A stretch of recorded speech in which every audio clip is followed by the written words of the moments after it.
नमस्कार मंडळी, दिवाळी आता जवळ आलेली आहे आणि दिवाळीच्या अमावस्येला जे लक्ष्मीपूजन साजरं करण्यात येतं त्याविषयी मागच्या वर्षीप्रमाणेच या वर्षी सुद्धा अनेक कॅलेंडर आणि पंचांगामध्ये गोंधळाची स्थिती निर्माण केलेली आहे। चुकीची तारीख आपल्या समोर प्रदर्शित करण्यात येते, तर हे टाळण्यासाठी योग्य तारीख नक्की लक्ष्मीपूजनाची काय हे सांगणं आमचं कर्तव्य आहे। त्यानुसार सर्वप्रथम लक्ष्मीपूजनासाठी कोणती तारीख कशी निश्चित करतात हे जाणून घेऊयात। अमावस्या तिथीला जे लक्ष्मीपूजन साजरं करण्यात येतं हे प्रदोष काळी करावं असं सांगितलंय। प्रदोष काळ म्हणजे सूर्यास्तानंतर साधारण 2.5 तासाचा कालावधी। तर ज्या दिवशी सूर्यास्तानंतर प्रदोष काळात अमावस्या मिळते त्या दिवशी लक्ष्मीपूजन करावं। दोन्ही दिवस जर प्रदोष काळात अमावस्या मिळत असेल तर दुसऱ्या दिवशी करावं।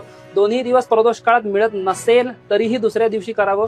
दोन्ही दिवस प्रदोष काळात किमान 24 मिनिटं जरी अमावस्या असेल, एक घटिका, तरी सुद्धा दुसऱ्या दिवशी करावं। आणि आदल्या दिवशी जर संपूर्ण प्रदोष काळात जर अमावस्या मिळत असेल तर आदल्या दिवशी करावं। अशा पद्धतीने वेगवेगळे निर्णय शास्त्रात दिलेत। त्यानुसार महाराष्ट्रातल्या 36च्या 36 जिल्ह्यांमध्ये 20 ऑक्टोबर 2025 रोजी प्रदोष काळात अमावस्या संपूर्ण मिळते। त्यामुळे 20 ऑक्टोबर रोजी संपूर्ण महाराष्ट्रामध्ये लक्ष्मीपूजन साजरं करणं शास्त्रसम्मत ठरणार आहे। आता पूर्व आणि उत्तर भारताचा जर विचार केला तर अरुणाचल प्रदेश, मिझोरम, मणिपूर, नागालँड, पश्चिम बंगाल, बिहार, ओरिसा या प्रांतामध्ये मात्र 21 ऑक्टोबर 2025 रोजी लक्ष्मीपूजन साजरं करण्यात हे शास्त्रसम्मत ठरणार आहे। आता जगाचा जर आपण विचार केला तर मध्य आणि पूर्व युरोपमध्ये म्हणजे Dubai, Abu Dhabi, Riyadh, Jeddah, Kuwait इत्यादी जी काही ठिकाणं आहेत, तसंच मस्कत असेल, London, Paris, Cairo, Nairobi, Rome, Italy इत्यादी सर्व ठिकाणी 20 ऑक्टोबर 2025 रोजी लक्ष्मीपूजन करायचंय। संपूर्ण अमेरिका आणि कॅनडामध्ये मग वॉशिंग्टन DC असेल, शिकागो असेल, न्यूयॉर्क असेल, मेक्सिको सिटी असेल, सगळीकडे 20 ऑक्टोबर 2025 रोजी प्रदोष काळात म्हणजे सायंकाळी अमावस्या मिळते। आता आशिया, ऑस्ट्रेलिया आणि न्यूझीलंडचा जर विचार केला आपण, मग त्याच्यात बँकॉक, सिंगापूर, टोकियो, थायलंड असेल, त्यानंतर